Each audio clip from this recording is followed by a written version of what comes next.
Friends, welcome back. Now, we've got another hour left in tonight's program, and we're going to spend that with Dr. Webster Tarpley, who was just on the show last week. But, of course, we didn't get to finish everything we have had to talk with Dr. Tarpley about. Two subjects that we're going to go over. There are several very viable, well, I should say intellectually viable, of course, candidates here in these United States that Dr. Tarpley wants to let us know about, and then we're going to focus back in on the similarities, the unfortunate similarities between the current situation and the precursor to World War I. Dr. Tarpley, welcome back to INN World Report.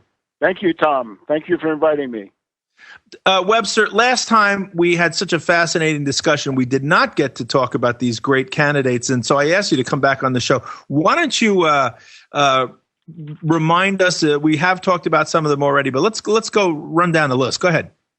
Well, it's a nationwide movement by now, I guess we can say. It cuts across many regions, and the common denominator is the program drawn from the United Front Against Austerity. Tom, you were there at the foundation just a couple of days before Superstorm Sandy hit New York in October of 2012, right before Obama's re-election.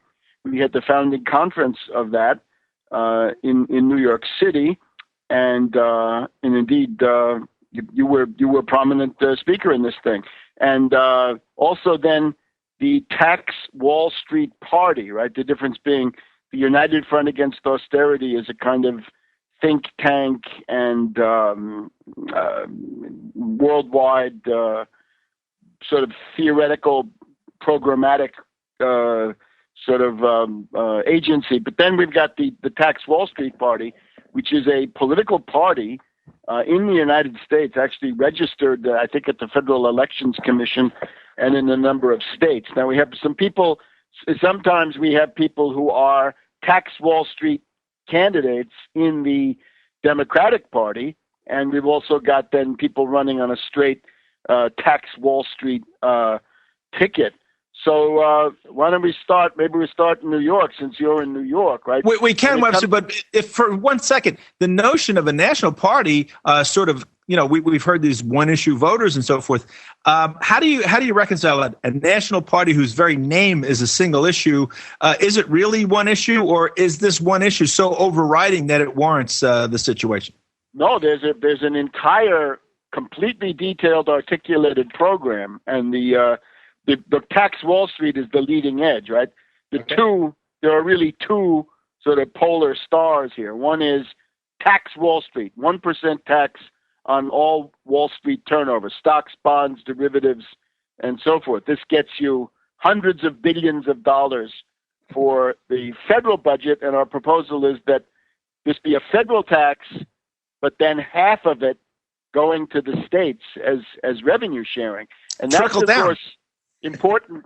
Well, trickle down is a dirty word, but revenue sharing, I think, is a good, solid term, and it's actually what it is.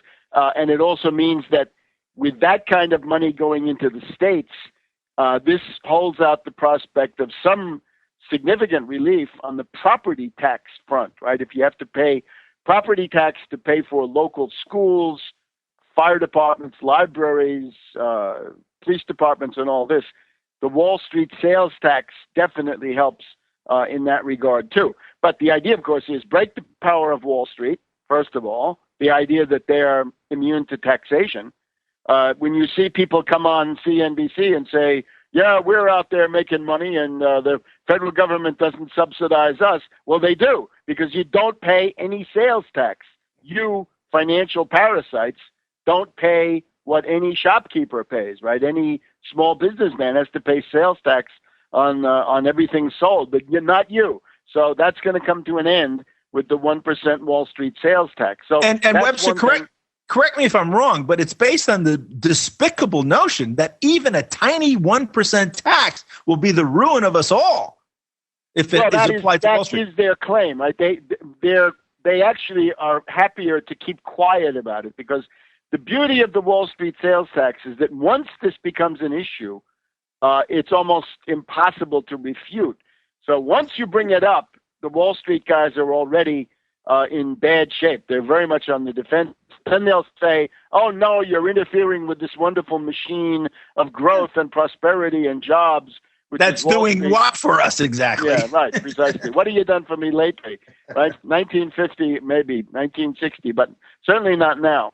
So that's one side of it, right? But the impudence of these guys is amazing. And then the fact that they control part of the federal government, right? That they've arrogated to themselves powers that the Constitution ascribes to Congress have been taken out, put into the Federal Reserve System, and put under private control. Wall Street control, the New York Fed, and all of the branches, right? All those, when you take out a dollar bill, if you've seen one lately, or any kind of money, it's got a letter on it, and that corresponds to a district, San Francisco or New York or Chicago or any of the other ones, Dallas, lots of those. But they're all privately owned, and they make policy in the Federal Open Market Committee. So the idea that we're into is deprivatize the Fed, Tom, as you've always said. Oh, thank you so much, sir. Yeah. I mean, in other contexts, you could say seize the Fed, nationalize the Fed, federalize the Fed, but deprivatize it. I think that's your most powerful way to say it, and I hope you stick to it. It depends on your audience, I suppose, but certainly deprivatize is the idea. And then you can do this. 100% of the Fed is deprivatized, or you can deprivatize a part of it. You can say, we're opening now a credit facility, right? There's fiscal stimulus, tax policy. There's monetary stimulus, right? Printing money. This is not that. This is credit stimulus. And back in 2008, the Fed had a special credit window for AIG insurance only, for certain hedge funds only, for money market funds only, right? So they were getting a special credit stimulus window from the Federal Reserve to bail them out. So we're saying, stop with those, no more of that. Let's have a student loan window where everybody can refinance or take out student loans for 0%. That's our investment in the new generation. We're going to at least lift the burden of usury off this $1 trillion+ of student loans, and or we can avoid foreclosures by forcing the Fed to refinance individual homes and family farms. We can use it, above all, $5 trillion immediately to start rebuilding infrastructure, right? To start creating 30 million new productive jobs in the infrastructure area, and so forth, right? And then use that to provide working capital. If you're a small businessman and you have a tangible physical product, whatever it may be, you are in line for certainly loans at less than 1% from the federalized Fed. So the idea is the Federal Reserve no longer serves the banking community and to hell with the rest of the nation, but serves the public interest through broad-based economic recovery, full employment, rising standard of living, and things like education, infrastructure building, scientific research, 1,000,001 different things. And nothing that the Fed isn't doing. Recovery. Nothing that the Fed isn't doing right now, but just for different sectors and different people. Well, it's radically different because right now they only, in order to get anything from the Fed, you've got to be a financial parasite. You can't be a productive, positive part of the U.S. economy. In other words, the producers, right? Industrial capital has been completely vanquished by finance capital, so that the Federal Reserve serves finance capital and nothing but. So I think it's a fairly radical change, although it only involves, again, instead of having the credit stimulus window say AIG, it says Main Street or student loans. That's what I mean. It's nothing that they're not doing nothing that they're not doing already. It's just for a different sector that is a much, much greater benefit to the rest of the country. Yeah, but again, who gets the money? Most people would say that's a pretty important thing. But you're right in the sense that this is all tried and true. It's all been done before. It's time tested. It's essentially a combination of the best moments of the New Deal and the best moments of the Lend-Lease program. And Lend-Lease, of course, is what put an end finally to the heavy unemployment of the Great Depression. Not World War II itself, but Lend-Lease, with the mobilization of credit power for, in that case, defense production. We would do it, of course, for all kinds of peaceful development and production like that. So the candidates are all for this, but let me get to some candidates now. Randy Credico in New York State. You may know this news. He was on his way yesterday running for governor. He's on the ballot. So it's Andrew Cuomo against Randy Credico against Zephyr Teachout. She's now on the ballot. She has fought off an accusation that she was a carpetbagger, that she really lived in Vermont. And she certainly spent a lot of time in Vermont. But the main problem with Zephyr Teachout is Soros. She is a Soros candidate, right? And between the Koch brothers on the right and the Soros machine on the left, I don't know which is worse. Soros is extremely sinister. If you're a Soros person, it means that you do believe that Wall Street speculators, because that's what he is, should run the world, right? So she was part of the board of the advisory board of the Open Society Institute, and that is Soros's foundation, right? So Soros, you want to put Soros in the executive chamber there in Albany? I think bad idea. Anyway, Credico was going up towards Westchester. He was on his way. He was at Dyckman Street, I think, way up. He was on his way to an interview yesterday, and he saw two people they turned out to be cops, plainclothes cops, but he didn't know that. What he saw was two guys beating up a black guy, two white guys beating up a black guy, I believe. So he started filming it with his cell phone, and then he was arrested. Okay? That'll get you put in a concentration camp these days in this country, no? He was accompanied, interestingly, by, I believe, on the scene, William Kunstler's daughter. Remember William Kunstler, the great of course. attorney? So great his daughter was there, and she testified that the cops were very rough, right? They tried to... All right, right back, friends. We're out of time. We'll be right back. All right, good friends. Let's get right back to it. Dr. Webster Tarpley with us on the show tonight. We're talking about the Tax Wall Street Party. We're talking about the beginnings of a grassroots movement to get this thing turned around. Transpartisan movement, I'd like to add. Dr. Tarpley can comment on that. And we're talking about specific candidates such as Randy Credico right here in New York, who's running for governor. Webster, back to you. So vote for Credico on September 9th and or in advance, right, if you have early voting or absentee voting. So that's the New York State Democratic primary. There is a statement from Howie Hawkins, who's the Green Party candidate for governor. He's sympathizing with the scandalous situation, right? It was these two cops arrest Credico, saying, "Hey, you're not allowed to film us." You go in public, there's no presumption of immunity to being photographed, and it also turns out that there's a complex legal situation where there are some federal appeals districts, appellate districts in the federal system where the precedent is, yes, you can take out a cell phone and film the cops at their work in public, right? In public, in the subway in this case. But New York State is not covered. I guess the second circuit is not yet, because that's the Manhattan court, right? So that's not yet on this thing. And then he was kept overnight, okay, in a holding cell.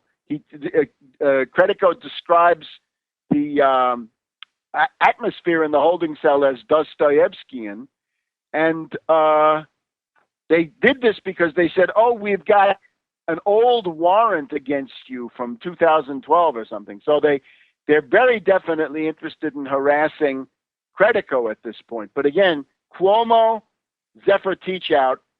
Again, Cuomo, we know, Wall Street puppet, despicable character, shut down his own anti-corruption commission. I mean, unbelievable stuff. And then Zephyr Teachout representing the Soros group of foundations. And then Credico, who represents the 1% Wall Street sales tax and the deprivatization of the Federal Reserve. So that's one. But again, the power of this thing is it's a continent-wide movement. Let's go to Nebraska. Let's go to Dan Berdorf. Before we leave Credico, let's remind you, it's Credico 2014. Credico 2014. Okay? So, and remember, he ran for mayor last year, mayor of New York City, in the Democratic primary, and then all the way to November as the Tax Wall Street Party. In this case, in the case of Dan Berdorf, he is the Tax Wall Street Party. One of the reasons for that is the Democratic Party in Nebraska is a dirty word. They do have it, but it's not going to help you. So Dan he's gotten a lot of attention this week. There was a national Associated Press wire that went out. I know it was printed in newspapers in Florida and in other states. And this presents Dan as running for the United States Senate in Nebraska, November election, Tax Wall Street Party, and they stress the 1% Wall Street sales tax as his program. There's also a more lengthy article in the Lincoln, Nebraska Journal-Star News. So he's got those. And he's on his way soon, next week, I believe, to go to the cattlemen's debate, right? The cattlemen out there in far western Nebraska, right near the Colorado border, I guess. They have a candidates debate, and he's going to go up against Ben Sasse. And remember, Ben Sasse is this very strange guy who at one point was the interface of the CIA, the FBI, and the Justice Department. He's a Tea Party populist, an old boy. Sounds like a fusion center on two legs. Well, he's a high-level spook. And so Sasse is this character who supposedly he's an anti-Catholic. He belongs to a denomination of neo-Calvinism, I guess, which says that the Pope is the Antichrist, and that's going to be very interesting to people in. Doesn't Calvinism also say if you're poor, it's your own damn fault? And I think Ben Sasse would certainly go along with that. And remember, Sasse is the guy who was tutor and proctor to the House pages back in the 1990s when Mark Foley, you'll remember him, the Republican congressman who was molesting these children, right? These House pages. The 2006 congressional election, right, was largely determined by this guy Mark Foley and his friend Jim Colby, Kolbe, two Republicans, both of them determined to molest these pages, especially. And this guy Ben Sasse from Nebraska was in the middle of that. He was supposedly the proctor, in other words, the guy protecting these children from sexual predators. He's doing a no-lay. There it goes again. On, Tom, let me just get the pattern. He moves on then to be the head of I think it's called Midland University in Nebraska. And lo and behold, on his watch, the athletic director is arrested for pimping and sexual deviations and molesting students. So that's number two. And then the other one we find is that going back to Sasse's time at Health and Human Services under Bush, he's in power in that agency at the same time that the agency successfully gets a woman thrown off the Nebraska Foster Children's Board.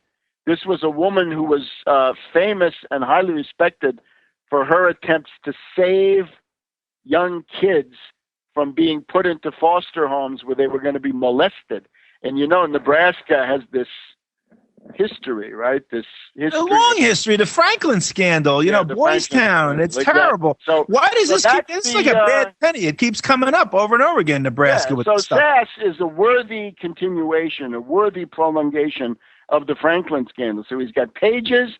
He's got this athletic director at his university on his watch.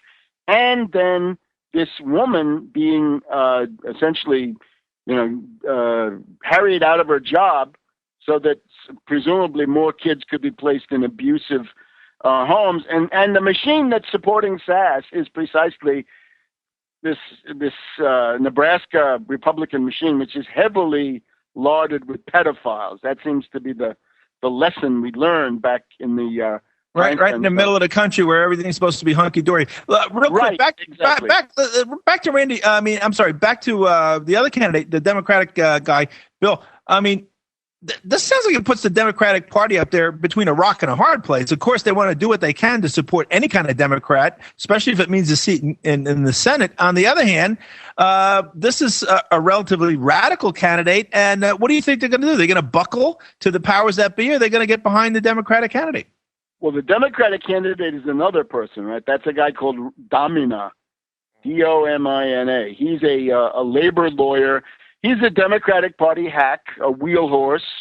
The interesting thing is, all of these candidates, the two that I've mentioned so far and the third I'm going to tell you, there's a pattern where when the Tax Wall Street Party comes to town, or the United Front Against Austerity, and starts putting out Tax Wall Street, deprivatize the Fed, these other candidates are forced to begin mimicking that. They have to ape it. It's not sincere. They're not really going to do it. But you take, Credico, I think, had some role in pulling de Blasio to the left. Zephyr Teachout, if you look at Zephyr Teachout's original webpage, she has nothing about a Wall Street sales tax. But then at the end of July, she discovered that Credico was getting traction with the Wall Street sales tax. So she comes out in favor of it. But of course, I think this is just window dressing. But in the case of Dan Berdoff in Nebraska, the Democrat, Domina, has begun to imitate his sort of rhetoric and program points as well. So if you support the Tax Wall Street Party or these Tax Wall Street Democrats, right, according to the conditions in each state, you're actually getting an immediate benefit. You're getting some bang for your buck because you're forcing issues onto the agenda that the Republicans and the Democrats would never allow. All right, we got a strange sound there, but we're going to take a break. We'll be right back with Dr. Tarpley just after these messages. One more candidate. Yep. So we are Britannia, Jewel in the Crowns, a great song about the British Empire from Fairport Convention. Please check it out. Even just look up the lyrics. It's a great song. Get yourself a copy. Get an MP3 of it. But meanwhile, and speaking of MP3s, by the way, Dr. Webster Tarpley, our guest, go to tarpley.net. Every interview that Dr. Tarpley does with us is there on his program, on his website, as well as on our great archives at the Logos Radio Network. And you can download it, listen to it again if you'd like, share it with your friends. Let's get back to it, Dr. Tarpley. We're going to finish up with the third candidate out in California of which you speak, and then we're going to go on to the conditions in the world today, similar to World War I. Go ahead. Right. Now, California, right, the 5th Congressional District. Here we have a Tax Wall Street independent candidate, James Hinton, Hinton. Now, in California, they have this strange system, right, where they have a primary and the top two vote getters are on the ballot. So in this case, it's Mike Thompson, 10-term Democratic incumbent, is number one across the finish line. But second is James Hinton, who got 12 or 13%. And Hinton beat out another independent. There was no Republican candidate. Now, this is very important. California is the most modern state. California is the state that shows the other states their own future. And in this case, the Republican Party has pretty much disappeared, collapsed, become extinct in large areas of California, right? This is a model, I hope, for what's going to happen in the United States as a whole. And this, of course, goes back to Pete Wilson, his racism, his xenophobia, his hatred of Hispanics, and now the Republican Party is paying the price, and it couldn't happen to a nicer bunch of guys. So in this case, though, we got Mike Thompson. Now, this gets us to a very advanced situation because once the Republicans are gone, that's not enough. We've also got to split the Democrats into two parts. We've got to have the Wall Street Democrats. They're certainly there. right? And then the populists, the New Dealers, the labor people, the people that are people of goodwill, right, to whom the future should belong, upon whom the future depends. So that's Hinton now. He's out there providing leadership to this party reshuffle, right, which is happening. And it's not happening all at once, but it's happening. So he's going up against this Mike Thompson. Again, 10-term incumbent, Democrat. Thompson is the number 2 Democrat on the House Select Committee for Intelligence. And this Thompson, interestingly enough, is a participant in the bipartisan Benghazi cover-up. And I'm not talking about the stupid Republican demagogy about, Obama is responsible for Benghazi. No. This is Petraeus, Carter Ham, and the neocons, right? The Romney neocons. They're the ones who brought us Benghazi. Thompson, however, told the San Francisco Chronicle at the beginning of the week, he said to the San Francisco Chronicle, we in the House Select Committee on Intelligence have decided that there was no wrongdoing, no crime committed. Now, that's simply a lie. He said there's no stand down. Yes, there was, Congressman. Petraeus ordered the stand down. Petraeus told those heavily CIA paramilitaries in the Benghazi annex not to disturb the terrorists as they were killing Ambassador Stevens. Of course, Ambassador Stevens there to ship equipment and jihadis to Turkey for use then in Syria, and that then became ISIS, right? Same guys. But so there's a bipartisan cover-up of all of that, and Thompson is a key part of it. Thompson also, if you've been on the House Select Committee for Intelligence for quite a few terms, and this is the age of NSA spying, if this is the age of the Arab Spring, if this is the age of ISIS, right, trained in NATO training camps, then you got a lot to answer for, right? If you're a watchdog, you're a pretty pathetic watchdog. So Hinton will be making those points. But it's the wine country, and today at Sonoma State, right, State University of California at Sonoma, there was a joint appearance by Nancy Pelosi and Mike Thompson, and they were so happy. What this amounted to, Hinton wrote a letter to the president. What's a 10-term guy need Nancy Pelosi for? They're just there, right? They're cavorting and celebrating themselves. They tell each other how great they are. You know how that stuff works. So this is the decadent ruling class, right? The failed leadership of the Democratic Party, and these are the people who have to go. However, look, Sonoma State is a public institution paid for with tax money. And James Hinton sent them a letter, the president of this college, saying, wait a minute, you can't have a partisan event with Pelosi and Thompson only on public property like that. You've got to give the rest of us equal time, right? The fairness doctrine. And they didn't respond, but they're going to have to respond. This is an issue that will not go away. Just concerning the Wall Street sales tax, I want to tell this story because it's important. When Jerry Brown was getting ready to run for governor, right, to make his comeback, this is now 4 or 5 years ago, or maybe 4 years ago, right, because he's trying for second term now this year. The United Front Against Austerity, or what would later become the United Front Against Austerity, including yours truly, we had a Puma Democrat activist. The Puma Democrat was an anti-Obama Democrat left over from 2008. A Puma Democratic activist, a rather well-known woman of great talent, I think, she got into a conversation with Jerry Brown, and she said to him, look, you need the Wall Street sales tax because that's how you're going to get revenue without having to do regressive taxation on the poorer people, the wage earners who can't afford that stuff. So Jerry Brown said, okay, I'm going to ask around and see what people think. The first person that he went to, according to did he go ask minimum wage? I need the story. I'm giving you the story. Okay. He went to Paul Pelosi. Paul Pelosi is the husband of Nancy Pelosi. He is a Wall Street predator. He's a speculator. He's a very powerful guy in the 5th congressional district. He's trying to buy wineries and other properties.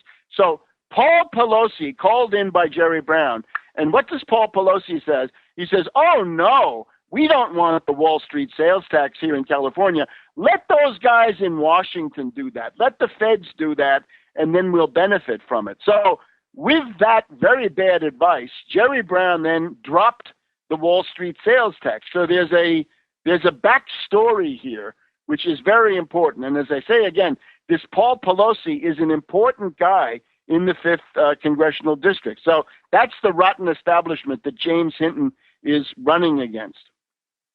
Yeah, and my only point was, let me guess, Jerry Brown did not ask some minimum wage person what he thought about the Wall Street sales tax. He probably went right to Wall Street to ask what the Wall Street people think about it. In this case, the local tentacle of Wall Street, right? Because San Francisco, of course, has a very highly like Charles Schwab. He's out there too, I think, right? Yes, the Transamerica building and all that. So there's a big tentacle of Wall Street out there in San Francisco, and then it reaches into this wine country. So that's Hinton.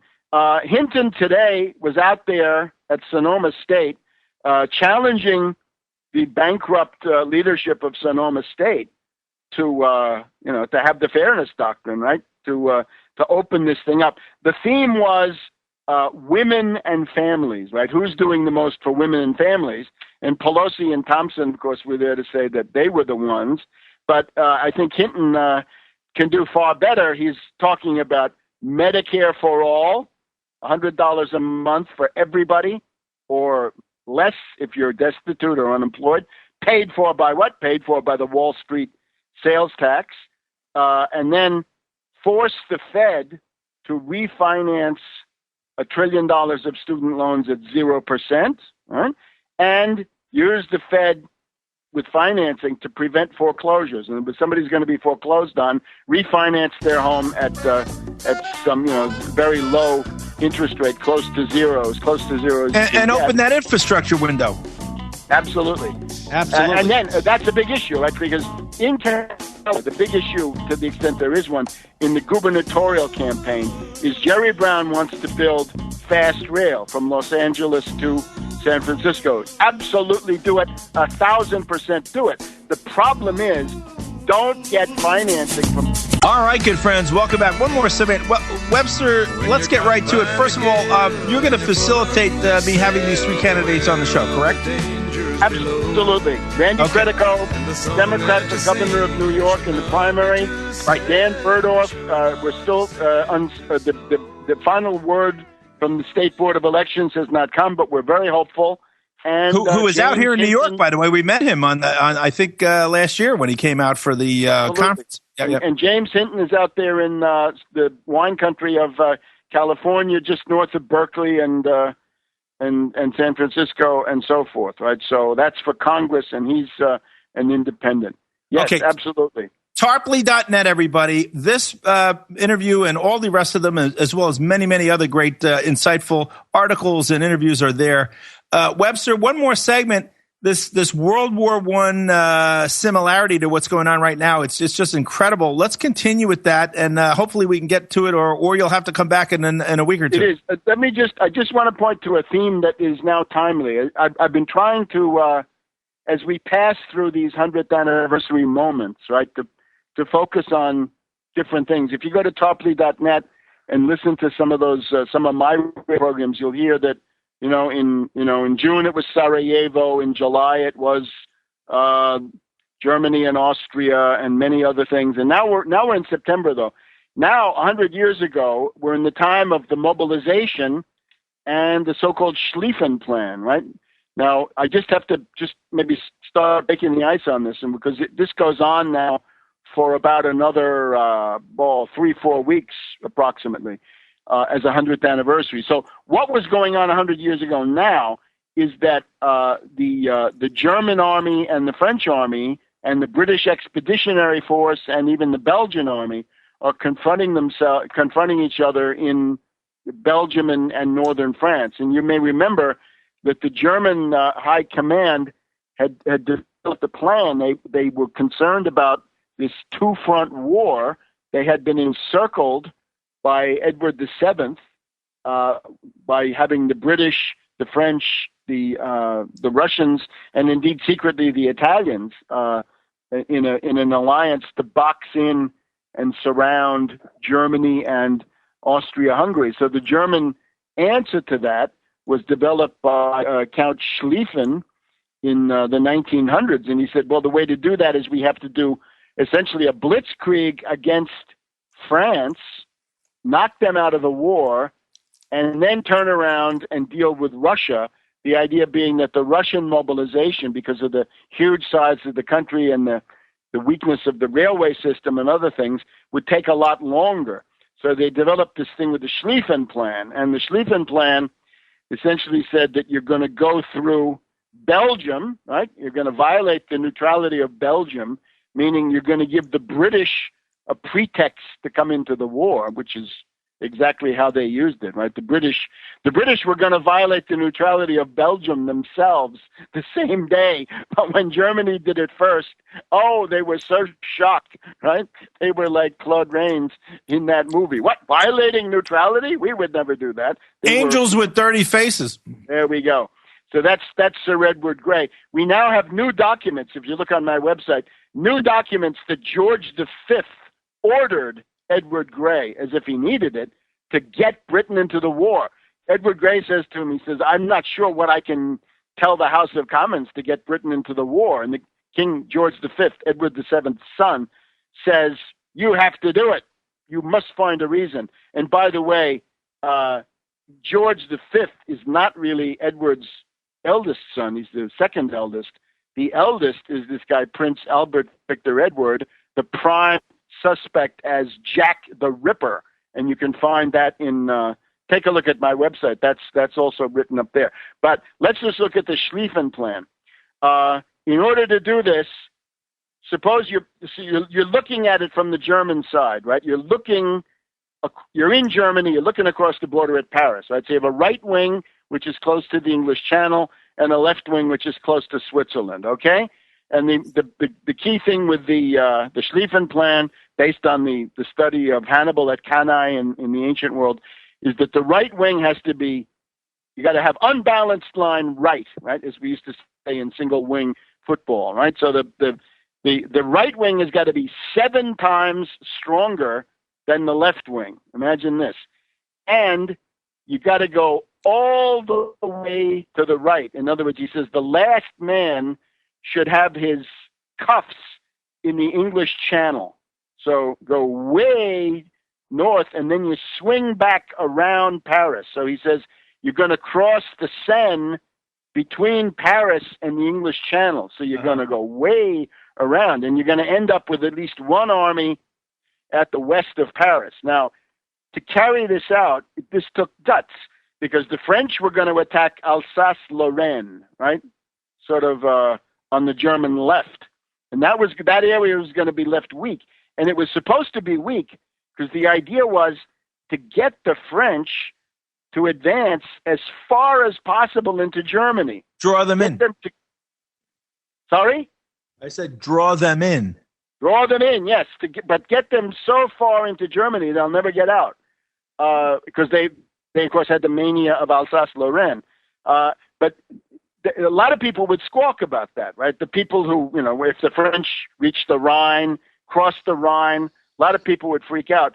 He also had to deal with the fact that there were oligarchs and princes commanding some German armies on the left wing who said, that's not enough for us. We want glory. We want to be able to attack. We don't want to just have a defensive battle, even if we win the war. We've got to have immediate glory, right? We've got to attack the French and drive them back. We got to get that scar on our face under the monocle.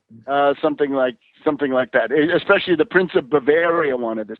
And there's also the problem of all those East Elbian landowners, right? Those Junker, as they're called, the Junkers, out there in the east part of Germany, right? The Russians are going to come across the border and take our estates. You've got to defend our estates. What they have to understand is that this was a desperate situation. Germany was encircled, and this was the only way to do it. And therefore, you had to hang tough. You had to say, you damn commanders there on the German left wing, you're not going to get any glory. We're just going to win the war. That'll be glory enough for all of us. And you landowners out there, you're afraid of the Russians. You hang tough. Show us what you're made of. So that was Schlieffen. Now, the problem is that he was replaced by this guy Moltke, Moltke. And Moltke was the nephew of a very famous general, also named Moltke. This military right-hand man in the 1860s and 1870s was Moltke the Elder. Okay? Moltke the Elder. He defeated Austria. He defeated Denmark in 1864, Austria 1866, and France in 1871, right? He knocked out Napoleon III, right? Leading to the Paris Commune, right? That kind of stuff. So the younger Moltke, and here's the problem now, that the younger Moltke did not have the strength of character, the courage. Intestinal fortitude. Yeah, exactly. There are many words for it. Machiavelli would say virtu. Clausewitz would say Entschlossenheit, right? Decisiveness. He didn't have it. And what he did then was... Fire in the belly. He said, okay, guys on the left wing, you can get some glory too. You can attack the French way too soon. You can even go and attack the French fortifications down there, right? That part of the line, the French had these fortifications. This was hopeless to attack. And when they did, they lost. And what that meant was that because of this stupidity on the German left wing, the French were able to pull forces out of there when they got in big trouble and send them to Paris and create a whole new army that was then important for the defense of Paris in early September. And the other thing that Moltke did was he sent a couple of corps to the east, and the irony was that these two or three corps that he sent had been taken away from the right wing that was therefore weakened, and by the time they got to East Prussia, the decisive battle there had already happened. Hindenburg and Ludendorff had defeated the Russians in this famous battle of Tannenberg, which is, again, later on this month, right? Later on in August. But here's the thing. Why was Moltke weak? And then later on we can apply this to maybe in coming weeks, we can apply this to the question of the Battle of the Marne. Don't tell me he was a British agent. Well, here's what he was. He was an occultist.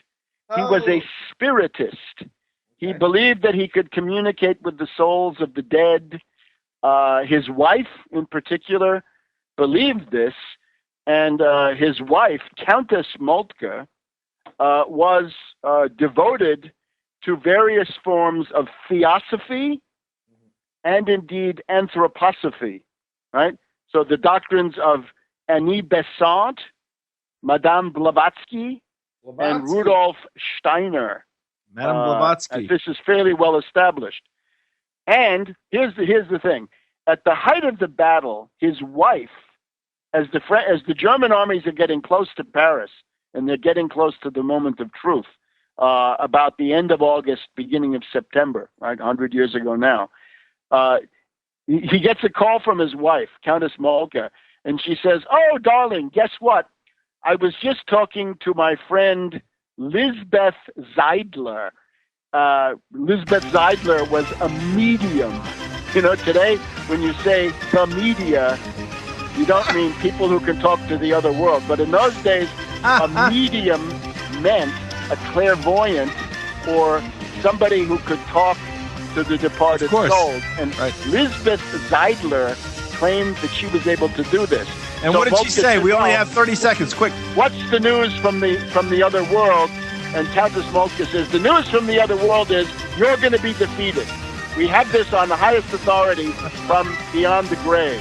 And this, of course, this was part of the nervous breakdown that Moltke had at the key moment of the Battle of the Marne. And we'll talk about that the next time, I guess. Very good, and that'll be within a week or two. Thank you very much, Dr. Tarpley, for coming on the show. Tarpley.net, everybody. Have a great weekend. We will be back with you with another great show on Tuesday night. And meanwhile, there's great programming here